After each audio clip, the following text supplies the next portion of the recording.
Just when you thought things couldn't get any nerdier, Kristin is back with a follow-up lesson on ADHD medications. In part 2, she's keeping the chemistry to a minimum as she looks at the mechanisms of action and potential benefits and side effects of non-stimulant medication, such as Strattera, Wellbutrin, and other fun names that we can't pronounce. Also, we ponder about the nuances of frozen treats, get grubby in the garden, handle a family hacker, and listen to a quick 10 hours of soothing bird calls. They said that we'd grow out of it.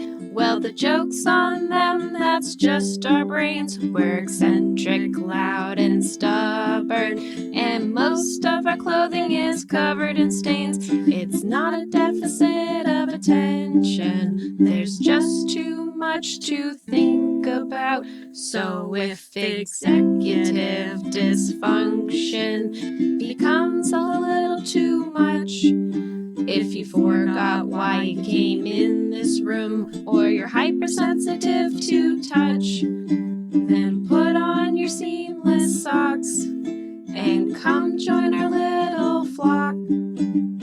Bitches stimming together, we're weirds of a feather, weirds of a feather. Today I'm a little bummed because I'm coming to the realization that I'll never be even like half as cool as those Irish children who made that rap song for Irish Creativity Day. Could you imagine how cool those kids are? Yeah, they're cooler than us already. Not that that's hard. I could never even fathom the amount of cool. They made a music video. They're wearing cool clothes. They're wearing bucket hats, neon. They made a song, and now it's gone viral, and it's all like PG. I could never. Pretty cool. Kids Bop 2.0. It's a bop for sure. I've been jamming out to it all weekend. A Kids Bop. I've been jamming out to Dirt Man. It's a bop of the kids. Yeah. All I can listen to is Dirt Man over and over and over. Oh, yeah. We are listening to Dirt Man as well. I love that guy. I can't. Almost put him on my weird algorithms. And then I'm like, no one's going to know who he is the day after he goes fucking viral. I was like, God damn it. I have the original Dirt Man stuck in my head. And I also have, you know, that guy who does like the talk box. Have you seen that? Yep. It's like when you have the little plastic it's like the weird saxophone. Yeah, but it's like singing. It's like he sings, but it makes like the weird, like, makes his voice sound weird. Yep. It's both of them I have together that version at the same time. Yes. As well as the Irish song. Irish children's song. The Irish children. The Irish children. I feel like the Irish are just cooler than us in everything. Oh, for they do. sure. They're just cool in general. Didn't they have that portal? It was like a video portal from Dublin to New York. Was it New York? Yeah. I love that And they concept. had to take it down because the Irish kept like flashing New Yorkers or something. They kept being a little bit rude. Just fair. Yeah, we deserve it. Yeah, that's fair. I'm all right with it. Have you been watching Bridgerton? No, I'm still upset about season 1 and that kind of like pseudo rape scene. I haven't. Oh, move on. Go to season 2 and 3. I hold a grudge and I can't move on. I know you do, but those people aren't even in season 2 or 3, really. Oh, well, I should watch it. But we got rid of Netflix, or technically we haven't gotten rid of it because I'm still paying for my brother and his family to watch it. I don't understand that. Yeah, I have no know. patience for that. I'm going to cancel it for you. I'm upset. It's brought up like makes me so mad. Household. I know. That you pay for it, and then when Netflix switched to only one household being able to watch it, Nick just like decided to make his household the main household, so you can't watch your own Netflix. He was like, watching it such the a most fucking older brother. I know. He also hacked into the account because he guessed my password, which is, you know, I made it fairly easy. That's on you. That's on you. Yeah, he was, and this was like when it was supposed to be just my parents and I. Because I set it up for them. And then he was like, "Oh, you have Netflix, right?" And I'm like, "Yeah." And he's like, "Great." And then the next day he's like, "I've hacked into your account and we are also watching it." He's such a brat. He is a brat. He and I, Christopher makes fun of us because he and I act as if we were our only child. He call it only child syndrome. Yet we've grown up together. I don't know how that works. Yeah. You both have the brattiness of an only child. Yeah. But yet, Yeah. I guess we're just Your shitty siblings people. somehow. Yeah, I guess that's what we're saying. It's a nice way of saying you're both shitty people. Yeah.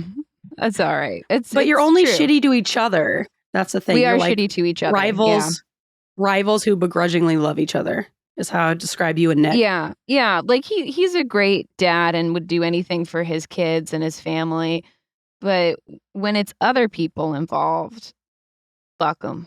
Yeah. And I think on a whole, I'm a fairly good person. I don't think I'm perfect. But when it comes to I him, think you're a good person. fuck him. Well, that's where you get all your aggression out is with Nick. So then you can, be a good person to the rest of the world. Yeah. It's necessary evil. It's like the purge, but towards one person. Yeah. Just your brother. All right. Should we get this horse train clomp rolling down the tracks? Welcome to Weirds of a Feather, an AuDHD-Adjacent podcast. I'm your host, Kristin Stanhope. And I'm your host, Grace Beret. You got it. Nailed it. Yep. It's only been 3 years. We'll learn eventually. We got there. Yeah, we got it. I know we're a little warm. Can I make us a little warmer? A little bit? I could a little bit warmer. I could be a little warmer. A little bit. I got a quick warm-up question. All right. And it's your opinion, but there's like an answer to the question. You love to ponder about things that are just a quick Google search away. Yep. That aren't up for debate. Yeah. You're without looking it up. Without looking it up. Yep. Don't look it up. Is sherbet dairy? No. Yes. Is it? It is. Yeah, it has what? I thought it wasn't. Dairy I thought in people it. Yeah, ate it it's because no, you're thinking of sorbet. And I made that same mistake the other night, which ended up being a critical mistake on my part. Shit your pants? Almost. It's just like, I'm like, why am I so uncomfortable? There's clearly an issue here. And then I was like, well, all I had last night that was different was sherbet. And then I'm like, is sherbet dairy? I looked it up. And so maybe one day as an info dump, I'm going to go through all of the frozen treats. We're going to talk about sherbet. What is it made out of? And how is it different from sorbet? What is it? And custard and ice cream. Because those, in my mind, are the same thing, but different. But they're not. They're differently made. I feel like I want to get to the bottom of it. Australia is big on the custard. What is? Yeah. For some reason, I'm thinking custard has eggs in it. Is that true? Yeah, you're right. Yes. I feel like this is worthy of an info dump. Yeah. And I would hear about this. One day I'll make that info dump because you know what? Summertime's coming. We got to learn about our frozen treats. Yep. It's about time we learn about those frozen treats. All right, but real quick, tell me what sherbet is. And then you can save the rest for your I don't know. dump. I haven't looked it up. All I looked up was, does sherbet have dairy? And it all said yes. It's like dairy and like extra sugar. To get that fluffy light texture. Mm-hmm. I feel like sherbet and sorbet, those words are too close to both be frozen treats. Letter. Yeah, you can't both start with S and end in T. That's just a trick waiting to happen, you know? Cue the music.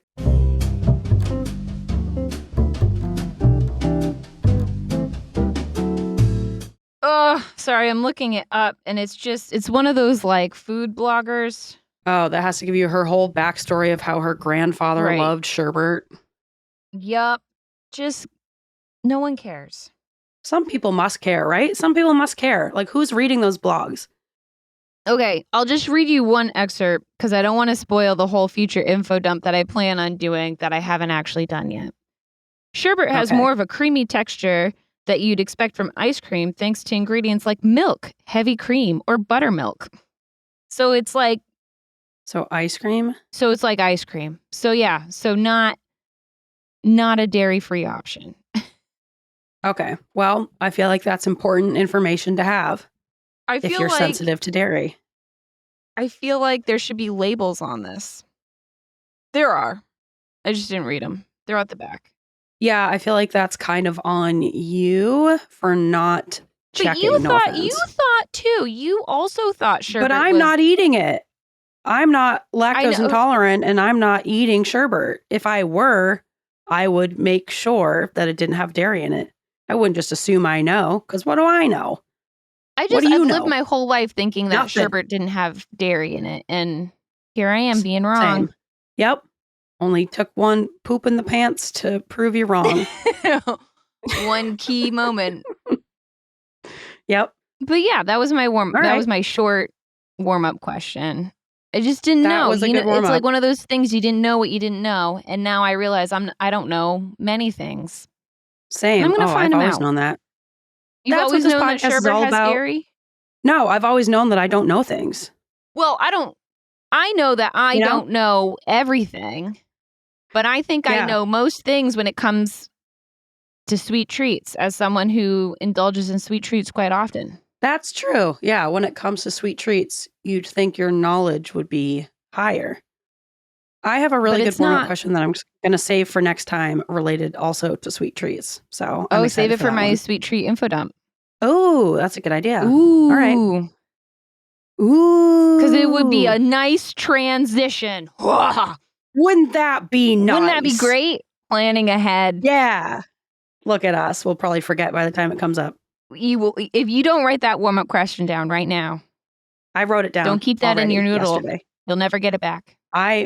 I'm not trying to. I wrote it down the second I thought of it. Don't you worry. Good. You want to get into our little accomplishments before we get into our meat of an episode today? Please. All right. You ready for this? Should we sing our song? We're recording virtually, by the way. So, like always, when we record virtually, our song will probably not line up. And isn't that a fun treat? Speaking of sweet treats, there's a bit of a lag, but it'll be nice. Yeah. It's always funny. It always makes me laugh when I listen to it back. I'm like, no, we did not get that at all. I think I'm lagging, so I should start earlier, right? Yes. So should you do the countdown? Oh, I could do the countdown.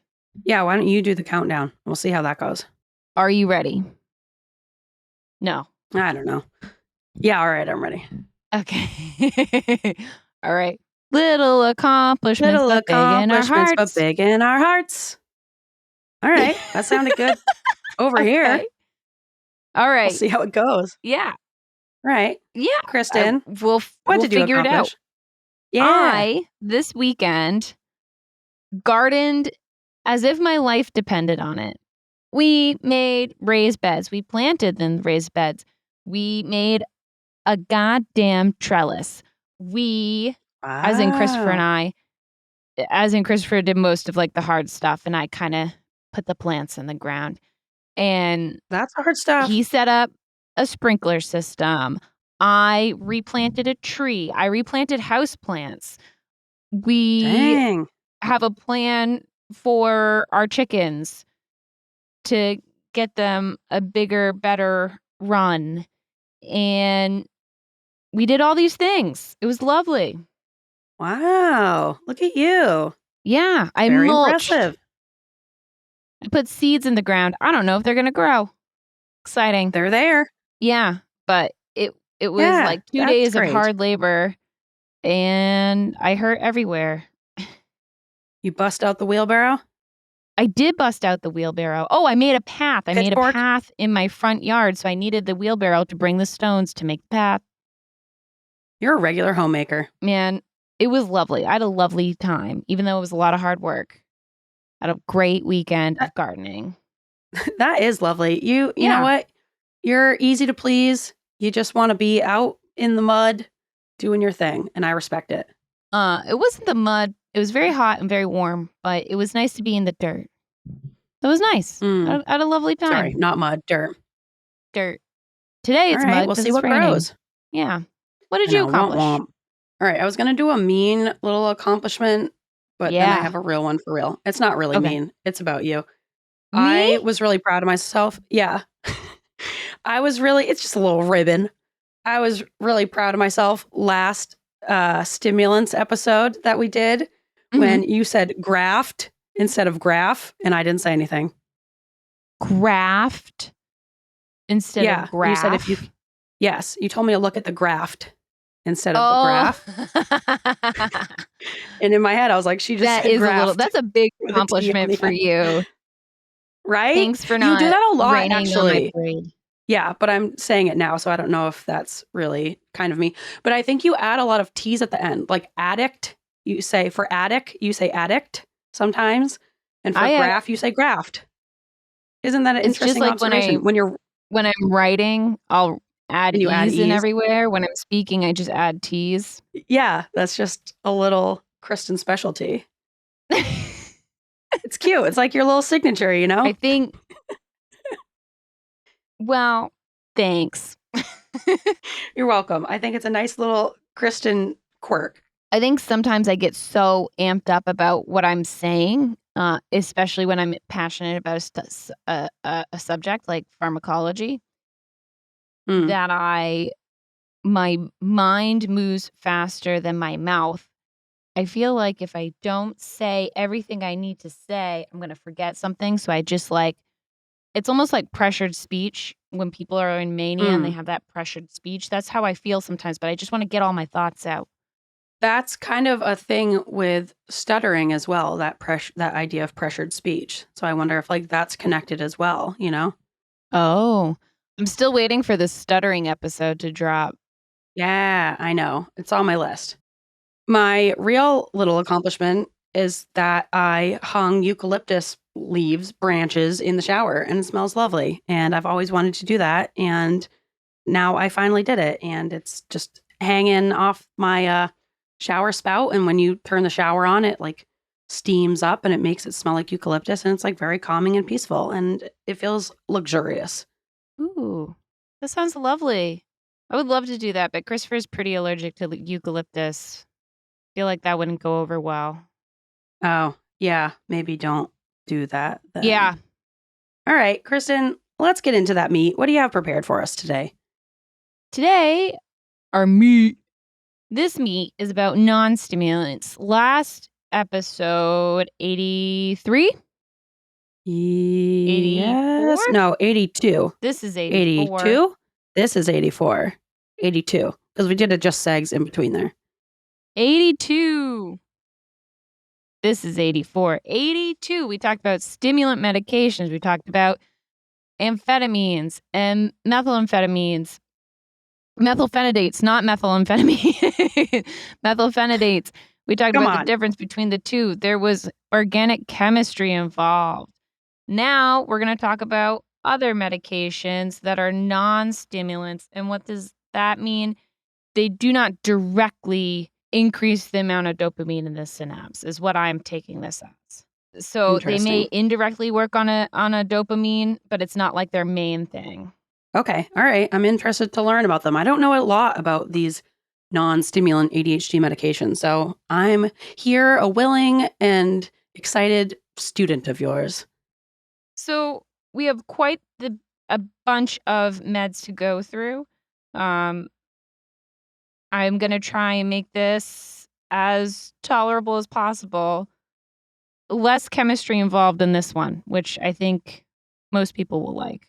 Thank God. So the first one we're going to talk about is the norepinephrine modulators. And those two are called atomoxetine, which is also known as Strattera, and vilozazine. Nailed it. Also called Wellbutrin. You Lovely nailed all of those, here. I can tell. So yeah. Strattera, yeah. I even practiced saying that last one, and it definitely it paid off. Didn't matter. Yep. Yeah. So Strattera, I'm on Strattera. A lot of people I know are on Strattera who are not on stimulants. And we'll talk about first about the mechanism of action, which is basically how it works. The norepinephrine reuptake transporter that after neuron 1 fires and sends norepinephrine into the synapse, the transporter that brings it back into neuron number 1 is inhibited because Strattera binds to it. Very similar to some of the other drugs we talked about last episode 82, but this one is just working on norepinephrine. There are those isomers that we talked about last episode 82. So the molecules that look the same, they're mirror images, but they're not superimposable. Your left and right hand molecules. Yep, So there's an remember. R and an S isomer. Atomoxetine is just R, which is 9 times more potent than the S isomer, which is great because why would we even fuck around with the S isomer if one's like way better? Yeah, why bother? Yeah. So adverse effects or side effects, the most common one is dry mouth, which I feel like I'm experiencing right now. Nausea, vomiting, You know why? insomnia. Do you know why that happens? The dry mouth? Because I get that wicked bad with stimulants. With stimulants, I'm not totally sure. I think a smarter person would know. Like for me, it makes more sense that it would happen with stimulants. Like it just seems like something that would happen with stimulants. But for non-stimulants, I don't understand. Can I tell you my theory, my thought? Please. Kristin's speculation station. The speculation station. I probably should know this. My thought is that by acting on the norepinephrine transporters, some of those are involved with your parasympathetic and sympathetic nervous system, your fight or flight. And if you're stimulating neurons in your sympathetic nervous system, your parasympathetic, which is the one that makes you salivate so you can chew and digest food, is stopped. That's a really good Someone's thought. going to write in an angry email, and I welcome it because that may be totally wrong. The other thing is it could also kind of start to act on other pathways like the cholinergic pathways, which is a different pathway we'll talk about later, maybe, probably not, because it doesn't really have to do with what we're talking about. But other pathways can also be part of that, like sans pans parasympathetic sympathetic thing, and cause dry mouth. The body is incredibly complicated, and there's a lot of different receptors doing a lot of different things. So I'm not surprised one would overlap and cause that. All right. I think that's a pretty good thought. A lot of medications cause dry mouth. That's why the elderly who take a lot of medications are always like chewing on ice chips. Not always, but they're like, my mouth is dry. My mouth is dry. Because it probably is because of all their medications. Yeah, I believe them. Yeah. And it can become like a real thing. It leads to, when you don't have your saliva, it can lead to bad breath. It can lead to increased bacteria, which causes cavities. It can lead to, a lot of things and just uncomfortability. It can affect your gut health, right? Yep. And there's some mouthwashes that are supposed to help, but sometimes they don't. Okay. You heard it here dry first. mouth is the most common. Insomnia, hyperhidrosis, which is like a lot of sweating. Priapism, which is a painful or delayed ejaculation. So basically, it could tamper with your sexual function. Decreased appetite, and for my nurses and medical community, it can produce a long QTC, which can lead to arrhythmias. And then there's a black box warning, like a extra special warning. It could cause suicidal behavior in children. God. In children? So cross reactions. So what drugs does it interact with? The liver has a bajillion different enzymes that are designed to break down certain things. There's a whole classification of enzymes that help the CYP enzymes, and there's like a bajillion of them. This specific drug is metabolized by or broken down by CYP2D6, which also happens to break down a bunch of other drugs like fluoxetine, which is the Prozac, and paroxetine, which is Paxil. And then also, same with stimulants, you have to wait 14 days to take this after stopping an MAOI, that monoamine oxidase inhibitor, because of the norepinephrine. It's like too much norepinephrine. They're acting on the same receptors. So if you're taking this drug, just be aware that it may actually have an increased effect if you're taking it with Prozac or Paxil. So you may need a smaller dose, or anything that's metabolized by 2D6. I can even send a link in the show notes of all the 2D6 metabolites. It's quite a list. And there's also a lot of different like cross-reactivity calculators on the internet that you can look up to see if your meds will interact with each other. They probably will. But if they're being metabolized by the same enzyme, it's going to take longer for those drugs to break down in your system, because, if you have 30 Strattera molecules and you have one enzyme chomping on 30 Strattera molecules, and now you add 30 Prozac molecules, now that 2D6 enzyme has double the work to do. So it's going to take longer to break everything down. That makes sense. That makes sense. It does.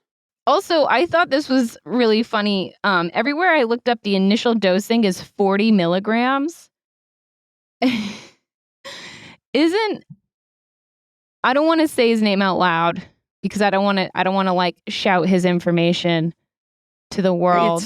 It's fine. You're talking about Ian, right? How he's on a baby dose. But I also want to talk about myself, because I think he's on 18 milligrams. 18, I think he just right? went up to He 25. Said?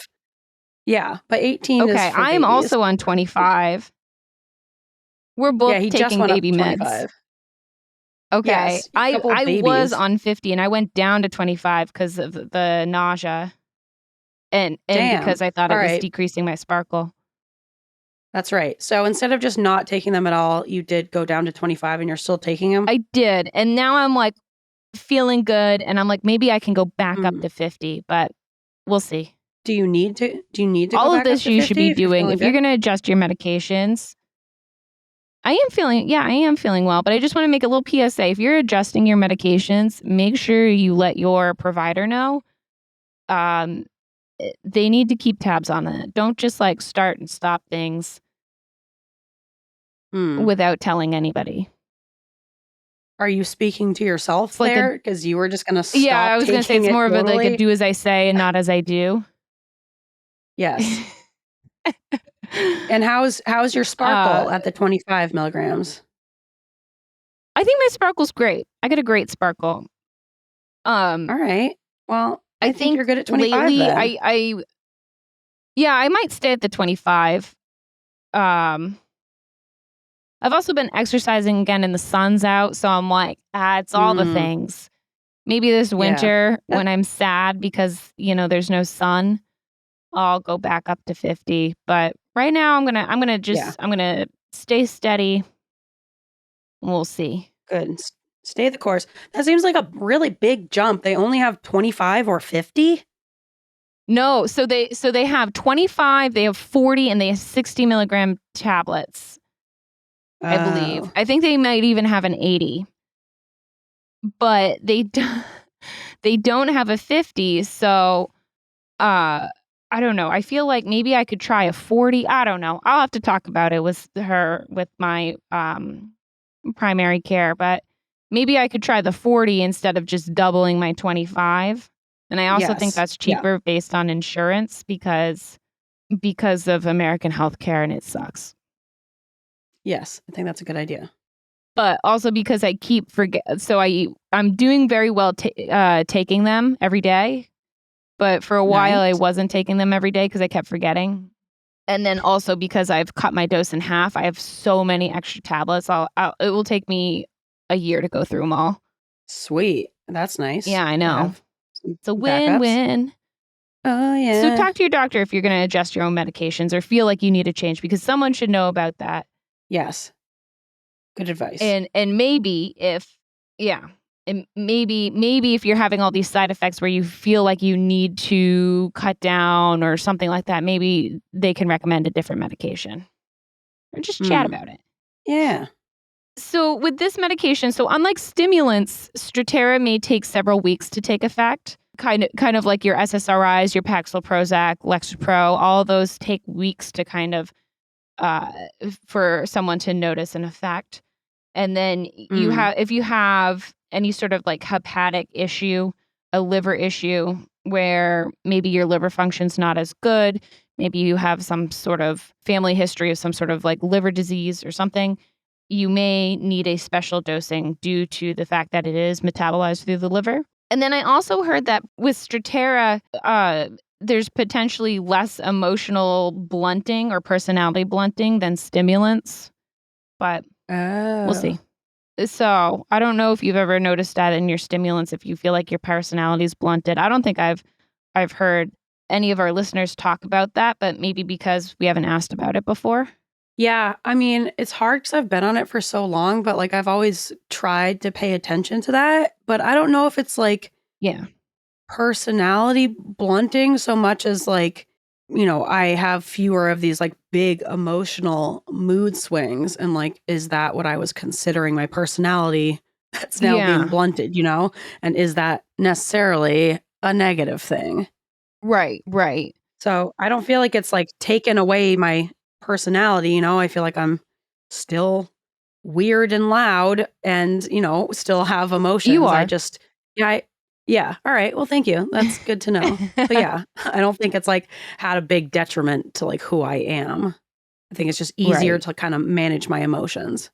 Yeah. I think for the Strattera, when I was up to 50 milligrams, I don't know if it was because of the nausea or because I was blunted, but I felt like I was very much like had no swings at all. I was just like stay in the course no matter what. And just kind of like, I felt kind of dull, I guess. Like, I don't know.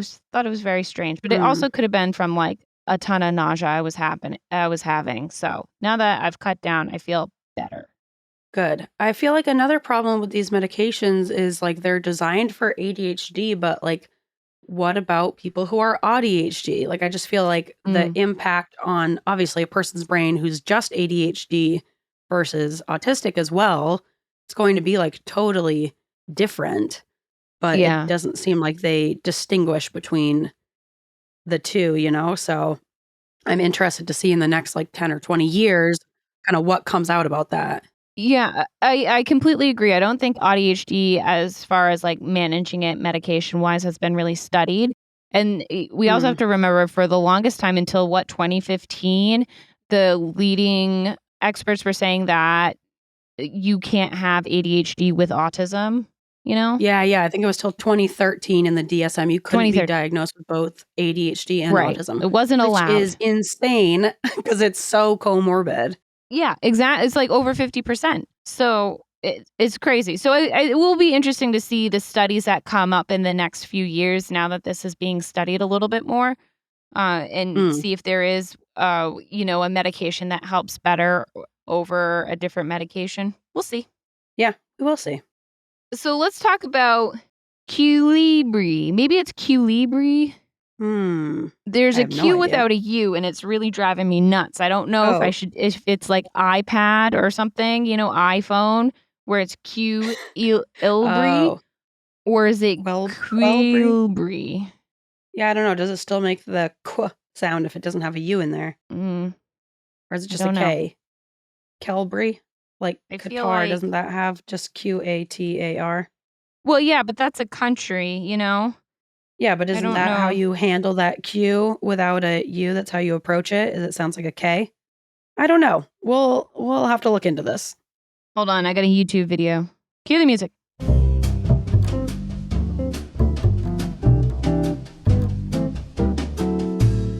Oh. So you're right. That's a K. Yes. So it's Kelbree. But it's spelled Qelbree. Kelbree. Why? What marketing department decided that? I don't know. They're trying to Oh my. get, some conversation going about how you pronounce it. It's a Right. I strategy. feel like the pharmaceutical companies are like, we have to have the most Q's, X's, and Z's in our drug names. Yep. Anyway, Qelbree, the correct term for the mechanism of action for this one is a selective norepinephrine and serotonin reuptake inhibitor. But kind of is what I would say. So what that means is that it will bind to the norepinephrine and serotonin reuptake transporters that are from neuron 1 that after all that norepinephrine and serotonin is shot into the synapse, it takes it up and puts it back so it can fire again. So it inhibits those two. With the serotonin receptor, it just hits a lot of different things. It's supposed to hit norepinephrine and serotonin, but it also hits a lot of other things like GABA and glutamate and dopamine and acetylcholine. And it can even work. Some studies have shown that it worked on like hormone modulation, including oxytocin, prolactin, and vasopressin, and cortisol, and corticotropin, and substance P, which I forget what that is, but I remember it being important. Okay. So it works on a lot of things. And because of that, let's talk about the side effects. Insomnia, fatigue, irritability, nausea, headache, hypertension. So in bipolar people, it's not really recommended because it could activate mania or hypomania. And then when you first start the dose, they've noticed that you may have suicidal thoughts. So it's not for everybody. And then this is also metabolized by the liver, but by a different CYP enzyme. This was a CYP1A2. So antibiotics like ciprofloxacin or Cipro are also metabolized like this. So it may either inhibit or increase the effect of this drug. Amiodarone is another drug that's used for arrhythmias. So if you're on amiodarone, be very careful of the other medications that you take because that's pretty important to control your heart rate. And fluvoxamine, which is a drug to treat OCD, is also affected by this enzyme. So Interesting. It's a lot of different drugs. So once again, metabolized through the liver. Careful if you have some sort of liver disease or a lower functioning liver than most people. And then with all of the drugs we've talked about, the same rule with the MAOIs, you have to stop 14 days prior.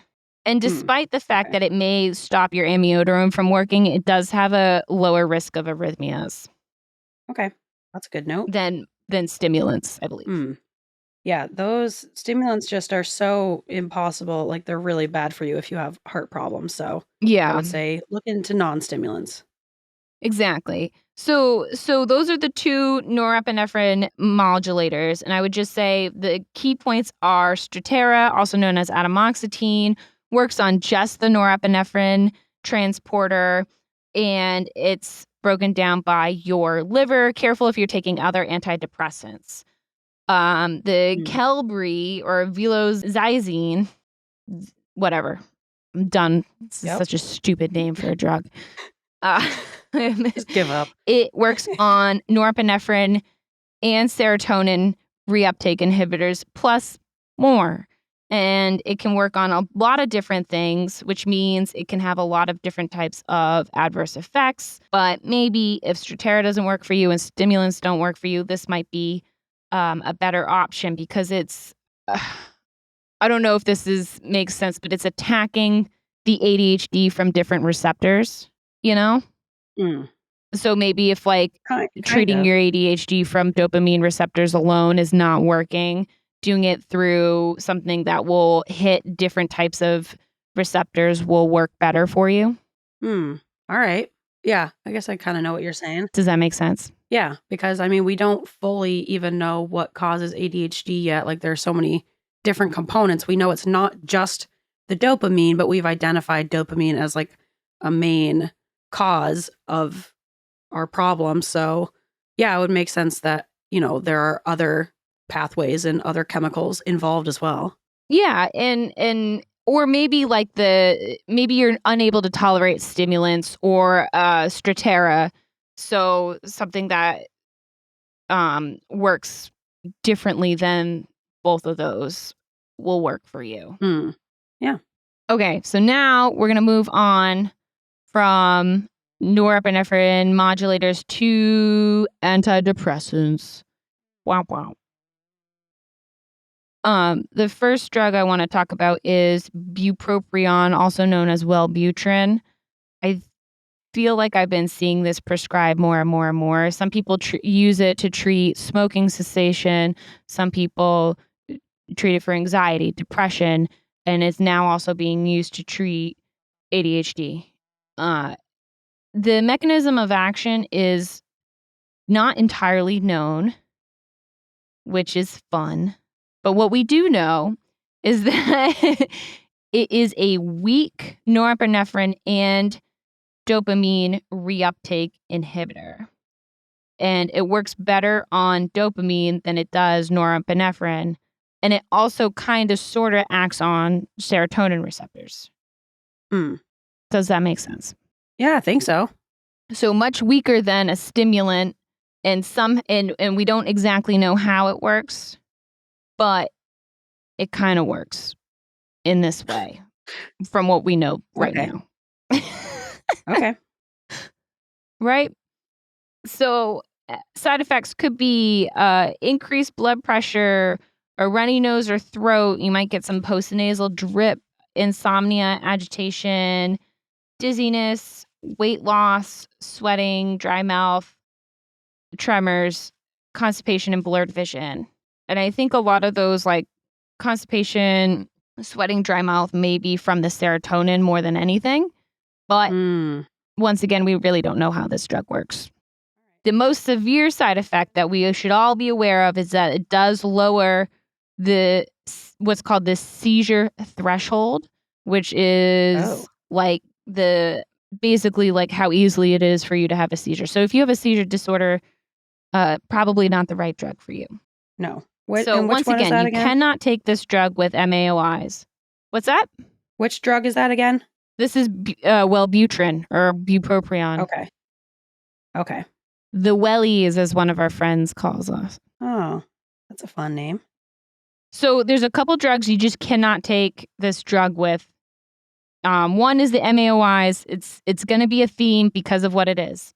Linezolid, which is a really strong antibiotic. You cannot take these together. Methylene blue, which is a dye, but also used. It's used for a lot of different things. And if you're in Canada, you can't take it with a drug called Give me a couple tries on this. Hold on. Okay.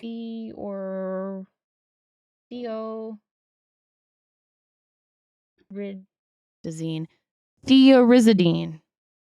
But in Canada. So here in the United States, we can take them together. No biggie. Hell yeah. Live free or die. And I feel like if I was a more thorough person, I would have looked up the reasoning why. Is it because we just like are more lax about people dying here? Yeah. We just don't care about our people as much. You know, I'll do a follow up on like a bagel bite on why that is. But you know what? I should, because it's important, because a lot of people are on Wellbutrin. So I'll do a follow up to that. I will. But moving on. You also have to be careful of taking SSRIs. That's your Paxil, Prozac, Lexapro. What's the other one? Zoloft. You want to be careful, or any of the antipsychs, the antipsychotic medications, because it does lower your seizure threshold, and you can do this. So a lot of times, bupropion, if someone has depression that is not responding to like your SSRIs, Paxil, Prozac, Lexapro, Zoloft, all the things, you may add bupropion on as an add-on, at a low dose. But you do this under the guidance of your practitioner who's doing this. And then once again, you do have to be careful when taking this with stimulants, because they act on the same receptors. I haven't heard of this being done, the bupropion plus a stimulant. I'm sure it has been done. Yeah, I was going to say. I guess I've never seen it in practice. Yeah, I kind of think of it as like one or the other. Yeah. But I also Okay. work in vascular surgery and not psych, so I'm sure it's been done. Hmm. And then technically, the use of Wellbutrin for ADHD is an off-label use. The FDA, Oh. it's approved through the FDA to treat depression, but not ADHD. All right. That's interesting. Yeah. But luckily, usually they go along with each other. It's like a 2-for-1. Yeah. Yeah. There's a lot of depression and anxiety that comes with ADHD. So it makes sense that, like, if you're treating the depression, you could be, inadvertently also treating aspects that make ADHD harder. Yeah. And that's what I see on like the general practice primary care side is people starting out. We're actually, I'm going to pause because we're going to get into it. I want to talk about that in a second, but we're not done with drugs yet. Still more drugs. The next depressants I want to fly through because I rarely see these used because they're really old drugs and they're boring. They're called tricyclic antidepressants. They're amitriptyline, amoxapine, dispiramine, doxepin, impyramine, nortriptyline, blah, blah, blah, blah, blah. They act on norepinephrine and serotonin, but they can also affect cholinergic properties, which would be a dry mouth kind of thing, Grace. Histamine and muscarinic receptors. So they kind of affect everything. They have a ton of side effects. They have cross reactions with, I put legit everything, which is why we really don't use these anymore or rarely. And they're poorly tolerated because of all the side effects. And some are more like dry mouth side effects and some are like cardiac events. So Yikes. And they also lower the seizure threshold. So these aren't really used that much anymore, but they can be for ADHD. We have much better options. That should be like a... All right. Yeah. They sound sketch. Yeah. And then the last category of drugs I want to talk about, alpha 2s, specifically alpha 2A adrenergic agonists. And you might be saying, what the hell does that mean? And alpha 2A is a receptor found all over the body and interacts with the prefrontal cortex of the brain, specifically thought to mediate attention and impulsivity. There are a lot of alpha receptors in your central nervous system. There's like a 2A, a 2B, a 2C, and there's a 1. So the drugs I'm about to talk about specifically react on 2A, which is the impulsivity receptor. Okay. So clonidine, it's a oldie but a goodie. It binds right to the 2A receptor, increasing the signal. So it binds right to the little mouthpiece and it sends a signal. It does selectively bind to 2A, so it doesn't bind to the other 2s, which is kind of nice. And then with both of the meds I'm about to talk about, clonidine and guanfacine, they have about the same side effects, which are dry mouth, low blood pressure, GI issues, dizziness, and sexual dysfunction. Occasionally, they can cause arrhythmias. Tons of cross reactions. The most concerning are any other drugs that can lower your blood pressure, because if you take 2 medications that both lower your blood pressure, you're going to have super low blood pressure and you're going to have a bad time. Okay. And don't take it if you're pregnant, or just be careful if you're pregnant.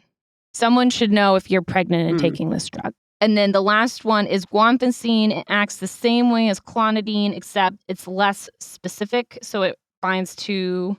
Oh, it's more specific. I'm sorry, I misspoke. It's more specific than clonidine. So I misspoke. So clonidine is a little bit less specific and can bind to other 2A receptors, and guanfacine is very specific and 2A only, 2A or bust. Okay. So it has less side effects. And that's it. That's all the drugs. It's all the drugs I have. Oh, okay. So you have your norepinephrine modulators, which are Strattera and Qelbree. You have your antidepressants. One's off-label. One we don't use because of all the side effects. And then you have your alpha 2A agonists, which are clonidine and guanfacine, which can both lower your blood pressure. Okay. So if... Those would be my take-home points. Okay. So if someone doesn't want to try stimulants, or stimulants don't work for them, or they want to try non-stimulants first, within those non-stimulant drugs, they have kind of 3 different categories to try from, where it might, one of those categories might help their brain. Yeah. For the treatment of ADHD, stimulants are first line. And I just want to make that clear because what I've been seeing lately among friends and family is that trying non-stimulants first, everything but the stimulant, basically. They're like trying SSRIs, they're trying Wellbutrin, they're trying all the things except for the stimulant.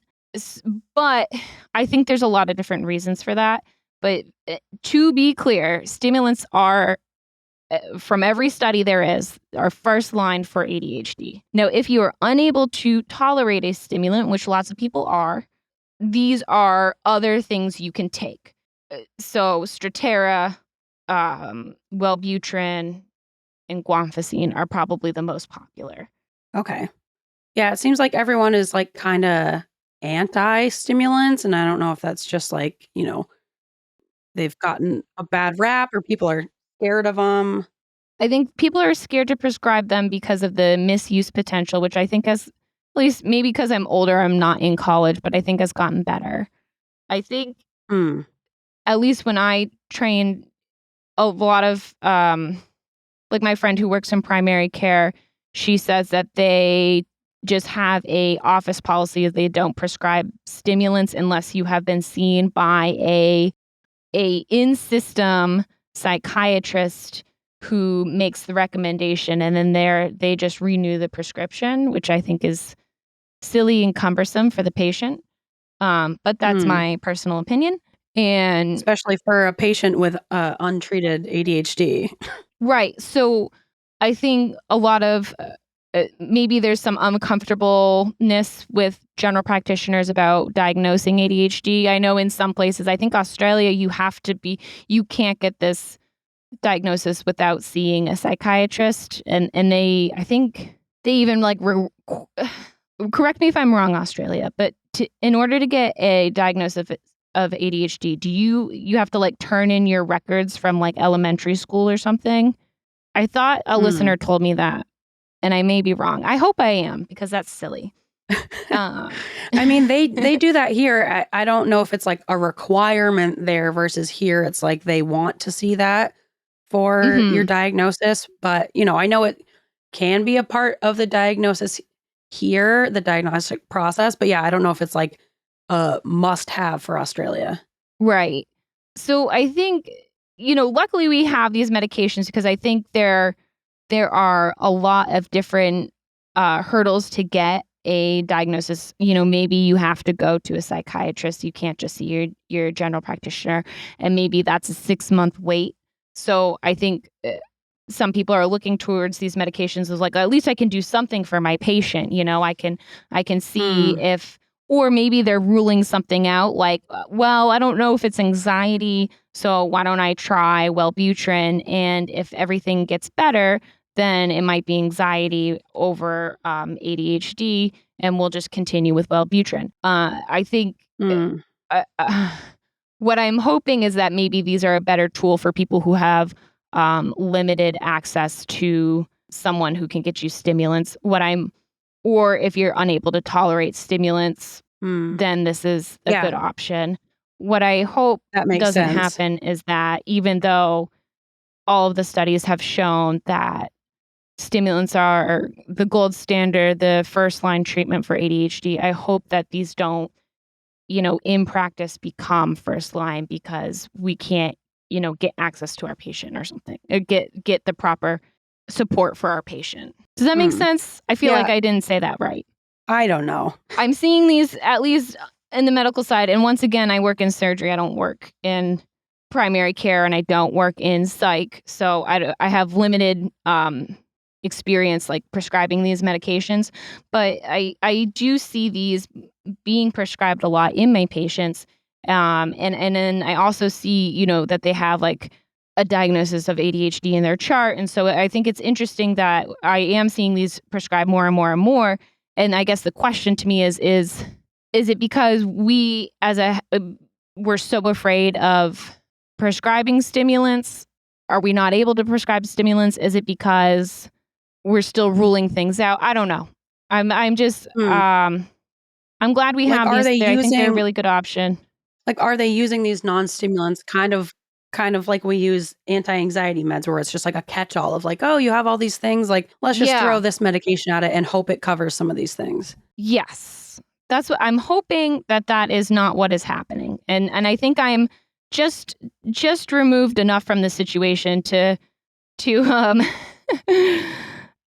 question it without I feel like I might need to like have someone who works in primary care or a psych come on the show, because I feel like I'm just removed enough from the situation to be dangerous speaking about it, because I feel like I am making like these like ponderations, if that's not a real word, but I'm using it. Oh, I like it. I do too. I feel like I'm just dangerous enough to make these ponderations, but I feel like that's what I've been seeing in my little, I want to say, very minimal scope of seeing this. I think if we're using it because there's such a limited access to psych, I think that's great. If we're using it because they're unable to tolerate stimulants, that's perfectly acceptable. Or maybe they have other issues why they don't want to take a stimulant, like maybe they have like a heart condition or they just don't want to. I think that's great. But what I'm nervous is that this is going to become the trend and people are going to have to go through the trials of taking all these medications which have real side effects before they can take the gold standard of medications for their issue. Yeah, that's true. Like, it's not like these non-stimulants don't have any side effects. Like, the ones you were listing off all sounded pretty similar to side effects that come with stimulants, you know, like lowering your threshold for seizures and everything. Like, that's not nothing. So, yeah, it's like, are we just kind of throwing this at the problem when really stimulants maybe should be the first thing that we try, because people just like assume that this is less of a serious thing to try first. But yeah, if you're having negative side effects from both and stimulants really are proven to be the gold standard, then yeah, we shouldn't be always going with non-stimulants first.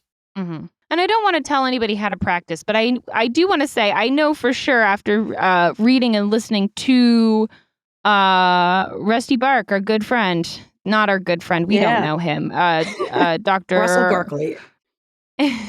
Yeah, Russell Barkley, right? Yes, Dr. Russell Barkley. Yes. Barkley. Barkley, sorry, Barkle. What?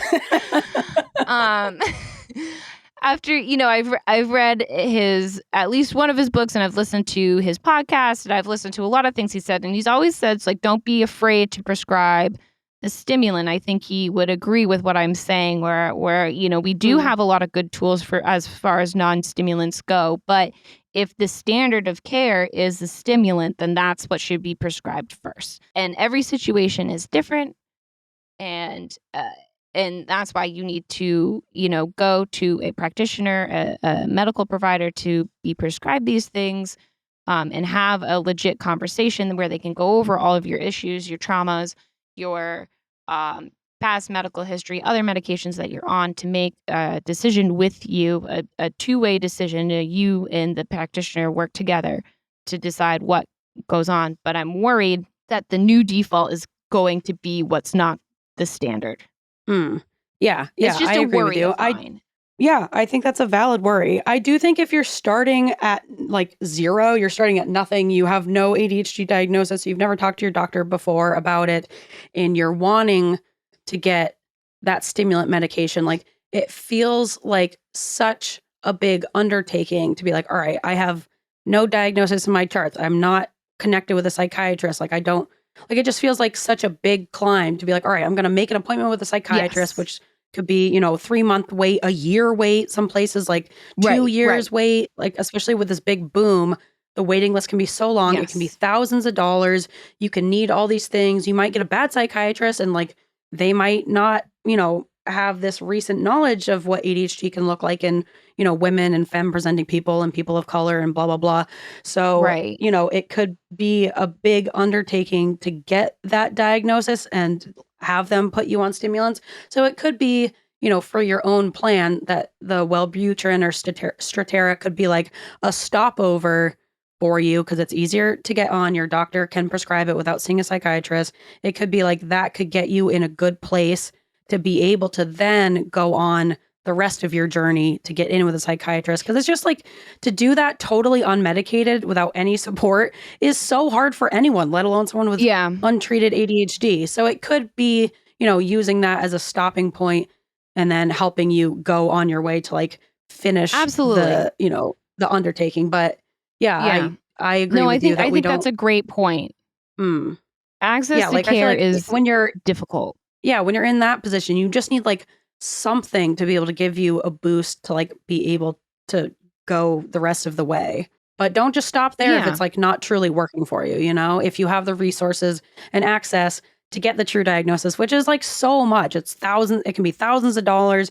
You can need all these things. Like if you need your school paperwork, but you don't have it. Or what if you grew up in the foster care system or you don't have like a parent who can report this stuff for you? Like in lots of places, you might not be able to even get that diagnosis, which sucks. It seems like, ADHD, like now we have this understanding of what ADHD can look like in girls and women and femme presenting people. But like, that doesn't mean that every psychiatrist everywhere has this same recent understanding of ADHD. Like there are lots of old school people out there who still might not give you the diagnosis if you're like doing well in your career or did well in school. So there are just so many friggin' barriers that like, yes, we don't want everyone to just kind of stop at this easiest point if it's not the best medication, but it will be able to at least help a lot of people who maybe can't go all the way to getting that stimulant.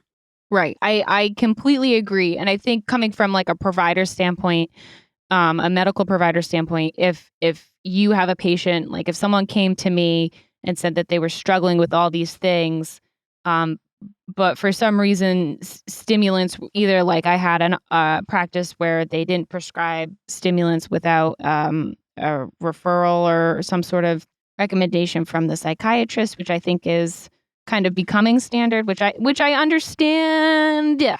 Anyway, so if that's it, or maybe they have a lot of medical comorbidities and you're like, this is out of my scope.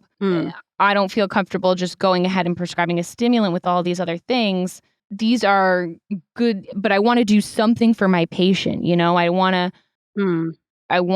to help them in some way. Or maybe they have this like profound history of depression and you're like, I can't tell if this is depression or ADHD. I need to refer them out where, like you said, it's a 6-month wait to get into psych.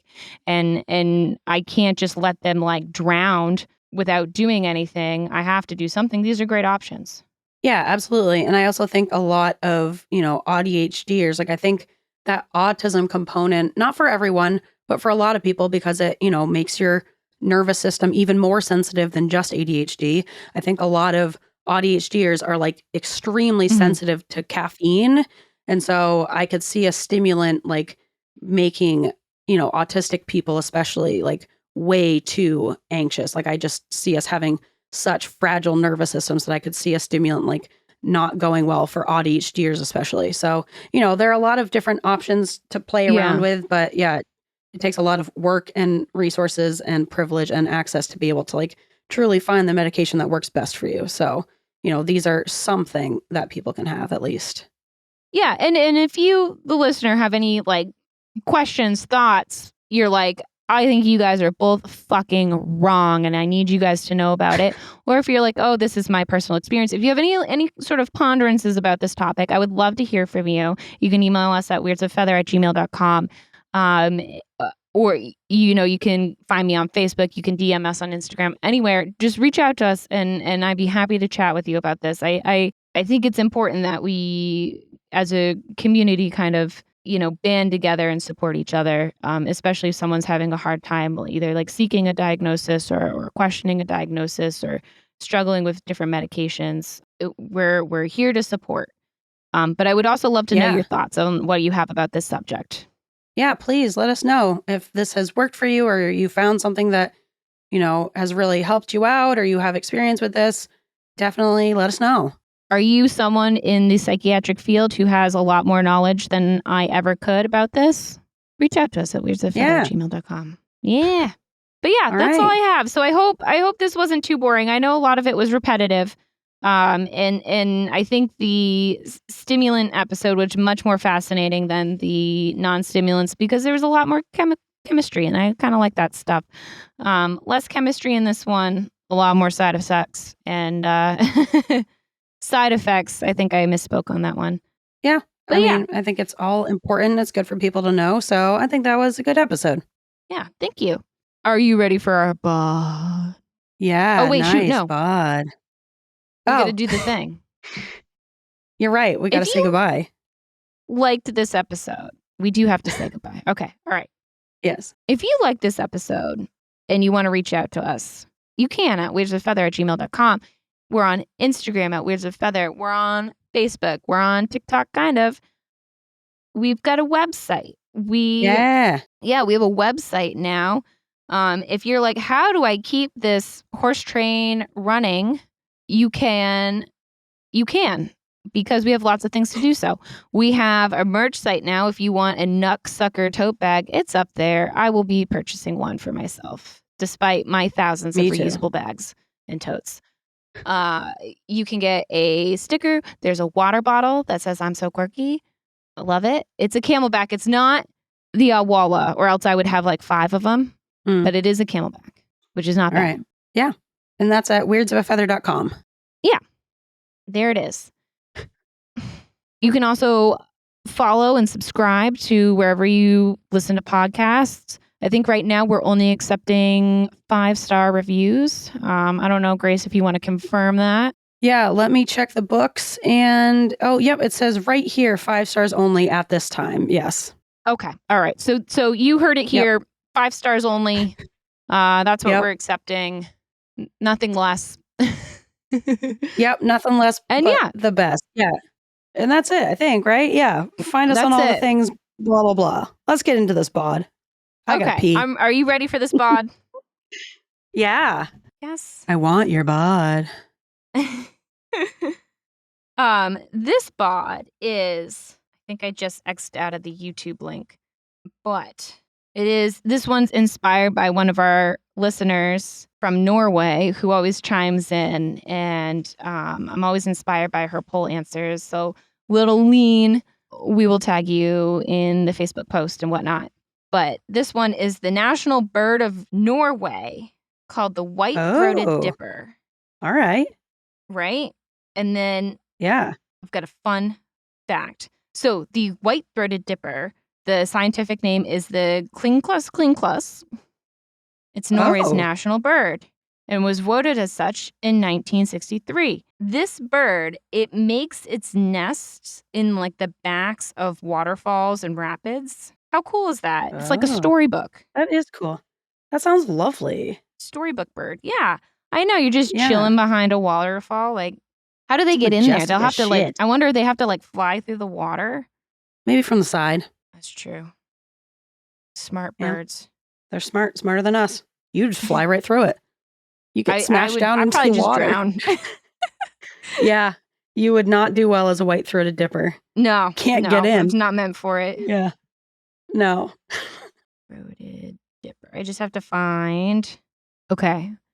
The link we're going to share is just in case you're curious. It's 10 hours of the white-throated dipper just singing songs and stuff. Oh, isn't that nice? So if you're like, on the background. I need bird sounds with water behind them for the next 10 hours, I've got you. Yeah, put it on while you sleep. Yeah. Actually, think of Norway. Think of Norway. All right. I don't know if you heard that, Grace. I'm going to play it again in the mic. God.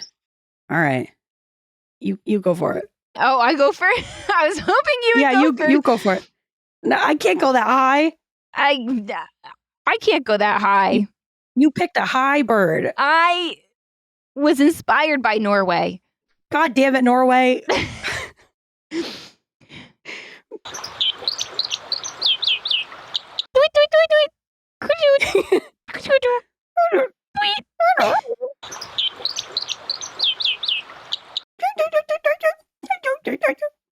It's like a series of tweets and clicks. Yeah, it's very like stereotypical bird. Yeah, think of it's so best bird sounds. Yeah, and imagine we're doing that instead of whatever this is. Yeah, exactly.